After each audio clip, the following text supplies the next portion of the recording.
Bonjour à toutes et à tous, merci de nous rejoindre sur le plateau de l'invité de la matinale. Du 20 au 23 avril, l'association Rabat Salé Mémoire organise la 3e édition des Journées du patrimoine, placée cette année sous le thème Territoire du patrimoine. Durant ces 4 jours, le public pourra découvrir au travers d'ateliers, d'expositions, de visites guidées et encore de conférences tout le patrimoine artistique et culturel de ces deux villes. Pour nous parler ce matin de cet événement, nous recevons sur notre plateau M. Fikri Ben Abdellah. Vous êtes le président de l'association Rabat Salé Mémoire. Merci de nous avoir rejoints. Alors, Monsieur Ben Abdellah, est-ce que vous pouvez nous dire un mot avant de commencer sur l'association Rabat Salé Mémoire? Rabat Salé Mémoire est né il y a maintenant 3 ans et nous fêtons dans le sillage de la journée mondiale du patrimoine du 18 avril de façon maintenant récurrente, puisque nous en sommes à notre 3e édition. Nous fêtons le patrimoine à travers Rabat et Salé par l'organisation d'un certain nombre de manifestations d'envergure sur lesquelles j'aurai le plaisir de revenir. Toutefois, cette association a une particularité, a quelques particularités, excusez-moi. La première, c'est qu'elle entend approfondir le legs militant et contributif de la société civile à travers des associations comme Salah al-Mustaqbal, comme Ribat al-Fatah, comme Abir Qraq, qui sont des associations aînées, mais tout autant intervenir dans le sillage d'une association aussi prestigieuse que Casa Mémoire, présidée par notre ami Rachid Andalousi. Et naturellement, aujourd'hui, beaucoup de temps s'est passé avant que quelques volontés se donnent la main pour réaliser ce très beau projet que j'ai l'honneur de conduire pour quelques années. Et nous avons peut-être une autre particularité, c'est que nous considérons que s'il y a notion de patrimoine, elle est commune, elle est collective, elle est partagée entre Rabat et Salé. C'est pour ça que nous militons, de façon tout à fait symbolique, qu'on ne se méprenne pas sur mes propos, nous militons pour un concept qui est celui de la ville du bourg-grec.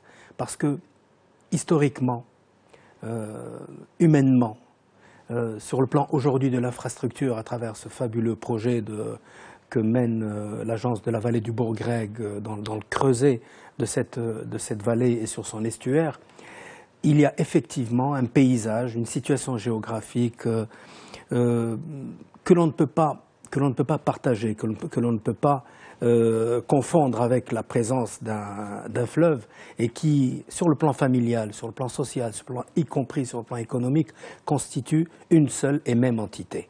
Et nous menons peut-être dans l'espoir d'une situation administrative partagée, nous menons une espèce de combat tout à fait symbolique sur la conception d'une ville qui s'appelle la ville du bourg-grec, parce que malgré tout, persistent encore dans un certain nombre d'esprits des attitudes encore un peu figées sur Alors, M. Ben Abdellah, vous venez de l'évoquer, c'est la 3e édition de ces Journées du patrimoine. Est-ce que vous pouvez nous dire un petit bilan des éditions précédentes, de l'accueil du public, notamment sur les 2 dernières années? Nous sommes nous-mêmes assez surpris sur le plan volumique, on va dire, et qualitatif de l'attrait que suscitent les activités autour de la question du patrimoine. Nous avons engrangé pas loin de 3 à 4 000 visiteurs l'année dernière sur les différents sites patrimoniaux que sont la Médina de Salé, l'Oudaya, le Chella ou bien encore le site de l'avenue Mohamed V et l'avenue Alel Ben Abdellah et les contours de la RTM, la place Pietri et la Khiré, qui est un véritable musée qui exprime les différents courants architecturaux du siècle dernier. Et donc cet accueil il y a un engouement extrêmement constatable. Et par ailleurs, ce que nous avons privilégié naturellement, c'est l'éveil. Nous avons pris note que la meilleure façon peut-être d'anticiper l'avenir est l'attitude du corps social sur la question du patrimoine et de la nécessité de sa connaissance, de sa découverte et de sa préservation, c'est de passer par l'enseignement, par la formation, et à côté des étudiants de l'école d'architecture, de l'école des archéologues et d'autres disciplines naturellement, les écoles, dans leur vocation éducative à travers l'enseignement public, l'enseignement français, l'enseignement espagnol. Nous avons des centaines d'enfants qui visitent tour à tour, dans des conditions de sécurité particulièrement sérieuses, l'ensemble des sites patrimoniaux visités par la suite par le grand public. Alors, Monsieur Ben Abdallah, comment avez-vous pensé cette troisième édition? Je l'ai dit tout à l'heure, elle est placée sous le thème « Territoire du patrimoine ». Alors, quelle a été la logique de préparation de cette troisième édition? Écoutez, je pense que j'ai la chance, en tant que responsable de cette association, de vivre un moment absolument magique.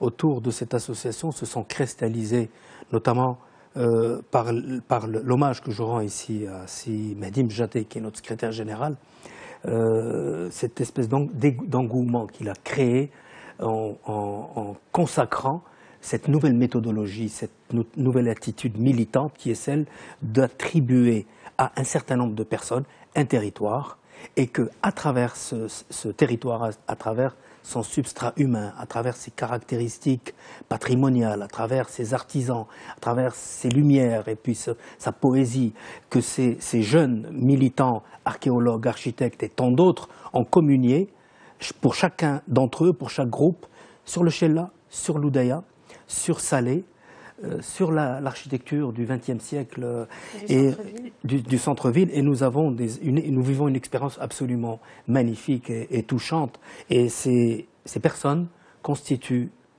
pour moi et pour l'ensemble des membres du bureau de Rabat Salé Mémoire, véritablement la future force et vitalité de Rabat Salé Mémoire. Alors, quels seront, il nous reste 2 minutes, les temps forts du programme de cette édition 2017?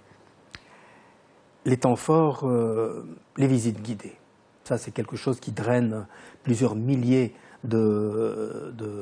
d'enfants émanant des écoles, puisque nous avons une intervention extrêmement sérieuse et appliquée sur l'éveil de l'enfance à travers des partenariats avec un certain nombre de pôles éducatifs dans Rabat et Salé.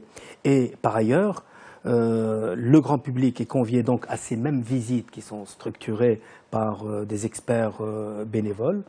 Ensuite, il y a de la musique, il y a du théâtre, il y a des arts de rue, un ensemble de choses, puisqu'il y a pas loin de 35 activités disséminées dans un certain nombre de bâtiments emblématiques, dans des théâtres, sur des esplanades. Il y a aussi des spectacles de rue? Il y a oui, naturellement, des spectacles de rue et du fado, de la musique qui nous vient d'Espagne, des arts de rue qui nous viennent de France, puisque nous entretenons des relations très importantes avec les différentes représentations diplomatiques, culturelles au Maroc.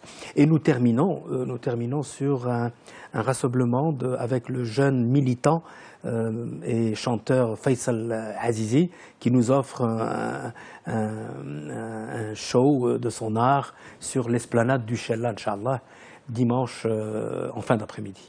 Alors, Monsieur Ben Abdallah, on arrive à la fin de cet entretien. Juste pour les informations pratiques, donc c'est du 20 au 23 avril. Et pour plus d'informations, pour nos téléspectateurs, où est-ce qu'ils peuvent se renseigner? Ils peuvent donc se renseigner sur le site de Rabat Salé Mémoire, qui est régulièrement mis à jour, ainsi que sur notre page Facebook. La page Facebook Rabat Salé Mémoire. Voilà. Et permettez-moi d'adresser à vos spectateurs de venir nous soutenir, parce qu'à travers leur soutien, on ne peut espérer qu'un avenir encore plus rassurant et plus fort du patrimoine, qui est un acte civil et attendu. Voilà. Merci beaucoup, Monsieur Fikri Ben Abdallah, d'avoir été avec nous ce matin. Merci à vous tous et à vous toutes de nous avoir suivis. Restez sur Médien TV. Vous avez rendez-vous dans un instant avec la suite des programmes. Je vous souhaite une excellente journée à tous.